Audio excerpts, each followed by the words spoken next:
This is the Chapter 3 Stigma Podcast. This podcast was created to be there for any individual who feels like they are at a low point in life and are confused, seemingly alone, and helpless in their situation. I am a recovering alcoholic, and I felt this way too, until I sat across the table from another addict who shared his story and made me realize that I was not alone in my struggles. My life was saved by this realization, and I hope to help anyone struggling by sharing my story to show you that you are not alone and that life can contain unbelievable riches and meaning. Welcome. I am glad you are here.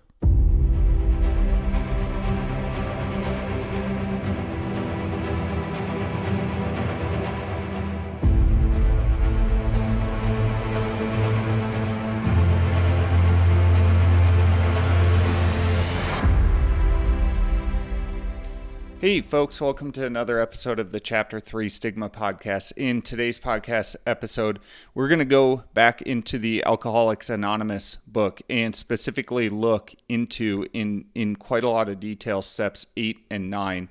The goal with going through the actual steps is just to make it a little less burdensome to those of you who are thinking about entering into a program of recovery or just wondering what a program of recovery looks like. And so we've been kind of chunking up the 12 steps of Alcoholics Anonymous into some bite-sized podcast episodes. And for this particular week, I want to focus in on steps 8 and 9. And so to start, I'm just going to begin with the steps as they are written. And then the remainder of the episode will be a deeper dive into how to actually go about doing the work that's required for those particular steps. So to the book and to the steps. Step 8, made a list of all persons we had harmed and became willing to make amends to them all. Step 9, made direct amends to such people wherever possible, except when to do so would injure them or others. Now, to go ahead into the book, there's a whole chapter. I've talked about it before, and we're going to get back into it. It's called Into Action in the big book, and it just details really steps 5 through 11 about how to actually go through the process. And again, as someone who may select to enter into Alcoholics Anonymous and the step work and the program there, generally, the book is a good supplement to that sponsor-sponsee relationship. So you are able to utilize the writings of the book in your conversations and with the direction of your sponsor. So with that, we're going to go to the book about steps 8 and 9.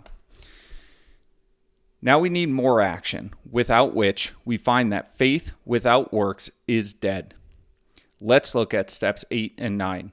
We have a list of all persons we have harmed and to whom we are willing to make amends. We made it when we took inventory. Now we go out to our fellows and repair the damage done in the past. We attempt to sweep away the debris which has accumulated out of our effort to live on self-will and run the show ourselves. If we haven't the will to do this, we ask until it comes.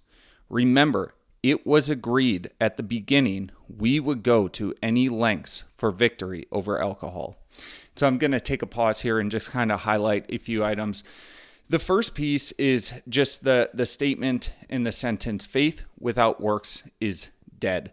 The note that I have written here, and I don't know if I picked it up just from some silly sayings out in the sports world, but what I've written is row the boat.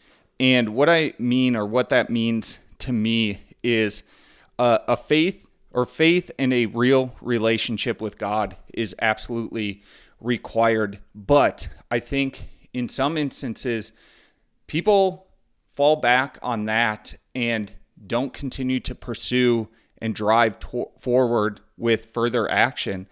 And I think you see this a lot with alcoholics who struggle with their own personal story, because it's like they look at their own upbringing and their lives, and they say, well, I'm religious, I do the things with the church, or whatever religion that they're a part of, and yet they struggle with alcoholism. And this comes back to just like there's a lot here within this one, but it's like you need that relationship with God, but at least in my estimation, like God expects and requires you to do work. So he's not going to deliver everything to your doorstep. You have to go out and you have to put the effort into it. And again, steps 8 and 9 are really a difficult continuation of that concept and that idea, because going to friends, going to enemies, going to people that you have hurt in the past is extraordinarily uncomfortable and difficult, but it is absolutely the work that is required to truly rid yourself of the issues with alcohol. One other comment that I want to make on this section is they call out the fact that, like, hey, you made this list of people that you need to make amends to as you built out your inventory, and those people or institutions or even places where you hold or harbor a resentment against. I will say from my experience, I actually added to this list. In my experience, there were people that I definitely required to go to for an amends that I didn't necessarily hold a resentment against. And that's just the way that this all played out and worked out for me. So I would say, yes, start with your inventory list, but really question and be honest with yourself if there is anyone above and beyond that list that you need to look at, to approach, to make your amends. So now, back to the book and moving on. It is seldom wise to approach an individual who still smarts from our injustice to him and announce that we have gone religious. In the prize ring, this would be called leading with the chin. Why lay ourselves open to being branded fanatics or religious bores? We may kill a future opportunity to carry a beneficial message, but our man is sure to be impressed with a sincere desire to set right the wrong. He is going to be more interested in a demonstration of goodwill than in our talk of spiritual discoveries. So this paragraph, interestingly enough, kind of summarizes why I actually proclaim that in my, call it spiritual journey, I very much still stand on the ground that I will not and do not aim to evangelize in any way. I really just look to demonstrate with my actions and through my behaviors. And really the saying that I always come back to in this instance is, don't tell me, show me.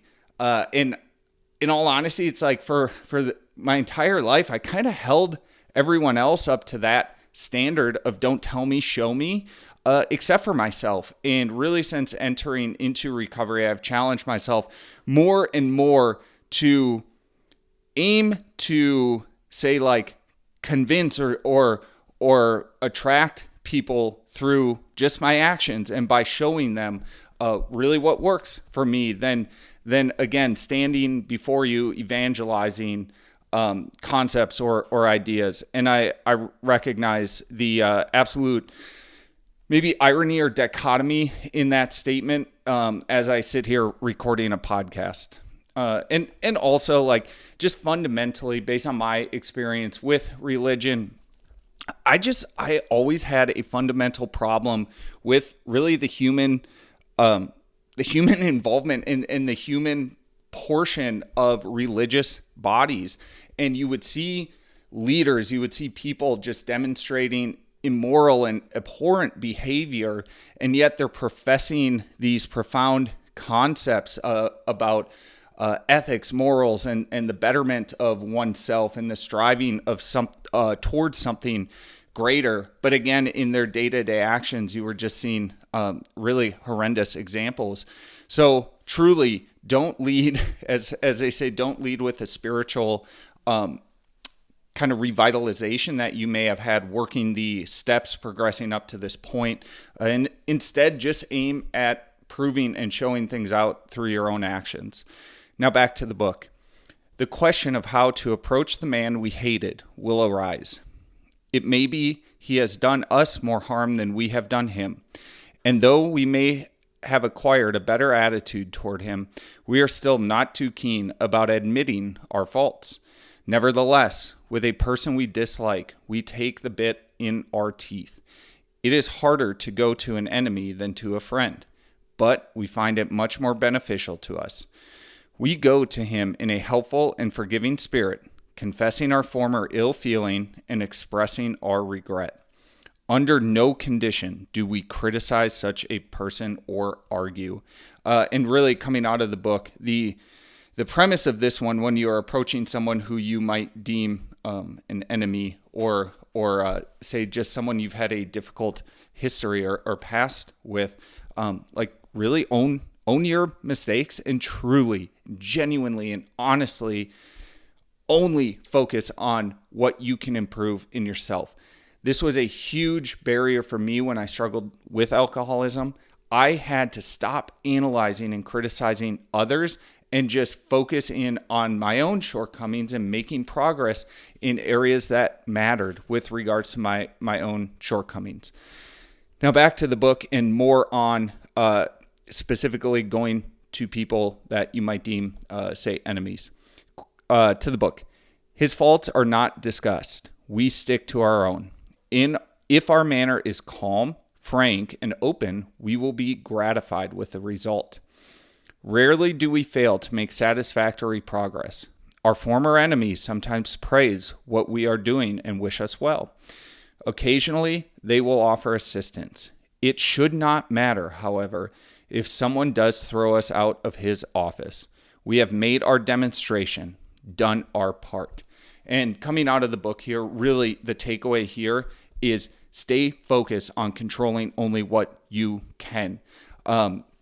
There's a concept, and we'll get to it here shortly, but or in more detail shortly, but it becomes, after doing your amend work, you might walk away from some of the conversations unsatisfied about how they progressed, and maybe you were hoping or hopeful for just like a genuine hug and a complete forgiveness of past transgressions. But in more often than not, my experience was you left the conversation with the person kind of in this tentative state of it, and a little bit of an unknowing state of trust. And so what I had to really center myself around was this idea of living my amends. So I can speak face to face, looking in the eyes of the person, and I can genuinely say that I am sorry for my past emotional disruptions, my behavior, the chaos that I injected into my life. But you might not get the resounding and complete gift of forgiveness from the person in that moment, and you have to be okay walking away and knowing that all that you can control are your actions, reactions, and behavior in that moment, and move forward with the intention of living out your amends. Demonstrate your amends by the way you act and behave in every single day of your life. Now, going back to the book, I'm jumping ahead a little bit. We're starting to cover some just like general guiding principles of doing the amends work and steps. So to the book, there are some general principles which we find guiding. We ask that we be given strength and direction to do the right thing, no matter what the personal consequences may be.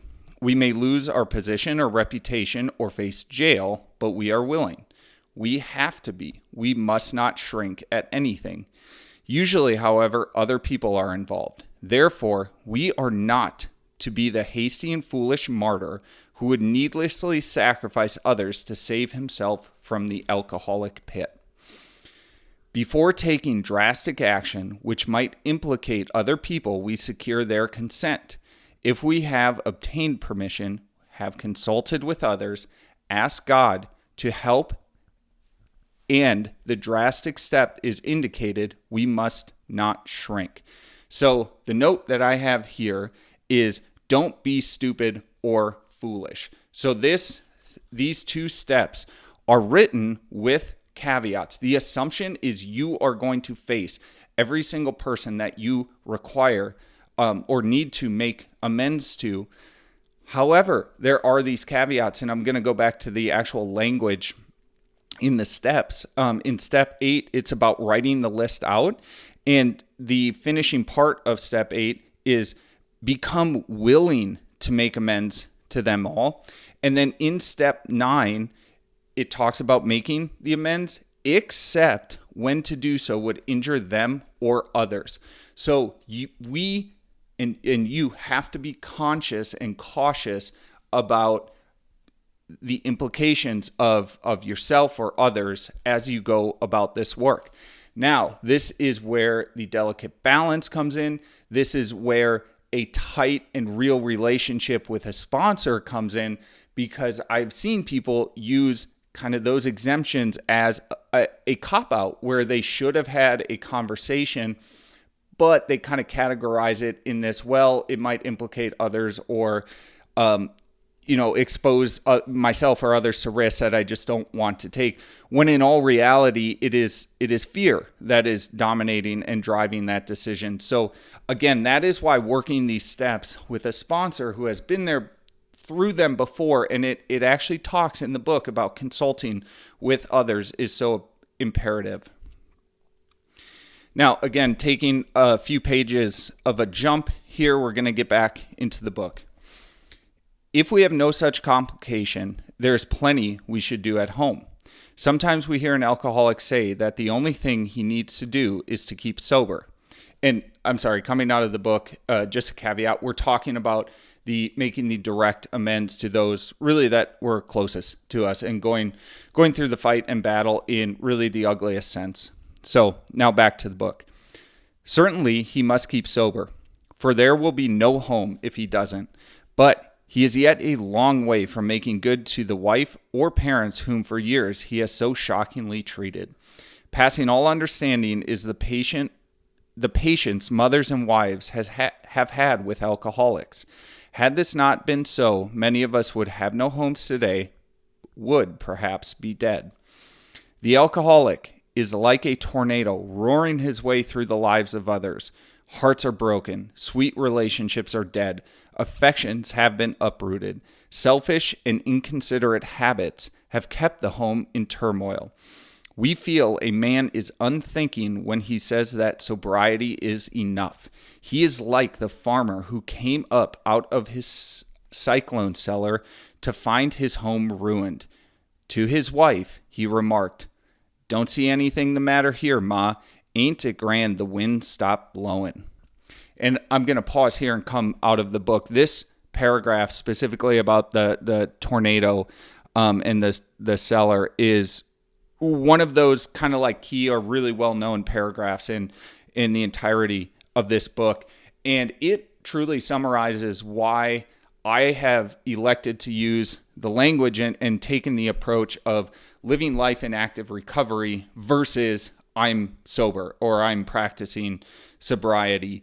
Because as these two paragraphs detail, sobriety is really only the beginning. And that's why this step work is so imperative.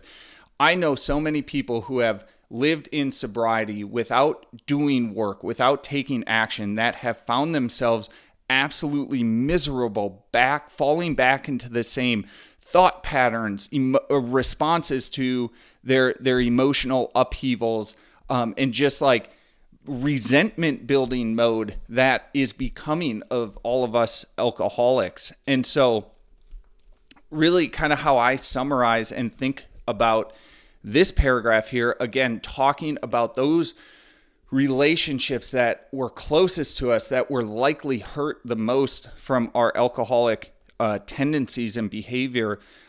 Just assume that every single relationship that you have in your life is changed. And again, for these relationships that are closest and most dear to us, that's a really hard concept to accept. but it's very freeing because it allows you to then focus in on what you can do to drive that change in the direction that you desire. Because I would say for the vast majority of alcoholics, and I can definitely say this about myself and my own experience, those relationships with family and the closest of friends are the ones that I want to keep and maintain and grow. And sometimes in a very odd way, you desire things to be, just like they were or back how it was when we were young or growing up or something like that. And I have found it more freeing to just throw that concept away. And again, take the stance that, all right, from this point forward, let's just assume, and when I reference this point, from that point that we're making the amends and declaring that we are going to live our life in a manner that shows off and presents our true and genuine amends, that those relationships are changed, that they will be different. They can be different in a manner that drives you towards your vision of that particular relationship, or they can be different in a manner that degrades the relationship. And so that is an area where you do have control, and we do have control, and we can influence it. Back to the book. Yes, there is a long period of reconstruction ahead. We must take the lead. A remorseful mumbling that we are sorry won't fit the bill at all. And just to come out of the book for a moment, that last sentence, this is all that I did in the past when I was struggling with alcohol. It would take me forever to get there, but I would just mumble out, and I'm sorry. And there were moments that I genuinely felt it. And the way that my apologies progressed as my alcoholism became worse and worse is it started off that I was apologizing for particular incidents, which I was, like specific instances of behavior that were misaligned with my values. And, I said something stupid, did something stupid, and I apologized for that. And that was largely driven by feelings of guilt. But towards the end, as that guilt shifted and really deepened and turned into utter shame with who I was becoming, the reason those apologies were becoming more and more difficult to say and really just became lip service was I was more so apologizing for who I was and who I was becoming. And that was difficult. And so it took a lot to get out. And it, in all honesty, in a weird way, it was hard to be genuine about, because I knew that saying I'm sorry wasn't enough for the fundamental flaws that I felt like I was speaking to. And I felt that action was needed, but at the time I didn't know how, or I shouldn't even say action. I felt that genuine change was needed, but I didn't know how until I found myself in recovery and I started working the steps. And again, I'm going to reference it over and over. That's the power of living your amends. It's action driven. It allows you to show and present your change and your desires for these relationships through your behavior and your action. Now back to the book. The spiritual life is not a theory. We have to live it. We should not talk incessantly to them about our spiritual matters. Our behavior will convince them more than our words. We must remember that 10 or 20 years of drunkenness would make a skeptic out of anyone. There may be some wrongs we can never fully right. We don't worry about them if we can honestly say to ourselves that we would right them if we could. Some people cannot be seen. We send them an honest letter. And there may be a valid reason for postponement in some cases, but we don't delay if it can be avoided. And I'm going to come out of the book there. Again, these couple paragraphs, again, just summarize a lot of what has been discussed. Like, don't talk about your spiritual transformation. Definitely not as a lead-in. If the conversation naturally goes there, that's fine. But plan on showing it through your actions. And accept that is going to take time. I'm going to go back to one sentence in particular to the book. We must remember that 10 or 20 years of drunkenness would make a skeptic out of anyone. Give your loved ones, give your relationships some grace and understanding that what you put them through and where you've driven those relationships to now need time to mend and heal. And the only thing that you can do is maintain your action and your behavior in alignment with your recovery goals. And then that last paragraph in particular is talking about some of the amends that you cannot make, and some of the matters in which you are just going to have to sit down and reflect and say, if I could, would I be able to deliver an honest apology in this instance? And I do have a couple instances of those where in one case I'm separated by death, and the fact that the person is no longer here bodily on this earth, and so I can't face them and apologize in this instance of a resentment that got built up. And then there's a couple individuals where it just it kind of fits that last section, or I should say the middle section, where it's some people cannot be seen. It just doesn't make any sense for my situation to seek out and have a conversation with a few individuals that wound up on my list. And again, I only got to that point of understanding after a lot of consultation and discussion with my sponsor and with other people who had significant time in recovery. And just want to hit on that last sentence again. We don't delay if it can be avoided. Get to work with these steps. There's nothing more cleansing, nothing more freeing than going through these steps. To wrap up today's podcast, I'm going to read 2 paragraphs that are the next section of this chapter into action. These are, again, some of the better known paragraphs or sections from both this chapter and the entire book. It is broadly called The Promises. And so here we go to the book. If we are painstaking about this phase of our development, we will be amazed before we are halfway through. We are going to know a new freedom and a new happiness. We will not regret the past, nor wish to shut the door on it. We will comprehend the word serenity, and we will know peace. No matter how far down the scale we have gone, we will see how our experience can benefit others. That feeling of uselessness and self-pity will disappear. We will lose interest in selfish things and gain interest in our fellows. Self-seeking will slip away. Our whole attitude and outlook upon life will change. Fear of people and of economic insecurity will leave us. We will intuitively know how to handle situations which used to baffle us. We will suddenly realize that God is doing for us what we could not do for ourselves. Are these extravagant promises? We think not. They are being fulfilled among us, sometimes quickly, sometimes slowly. They will always materialize if we work for them.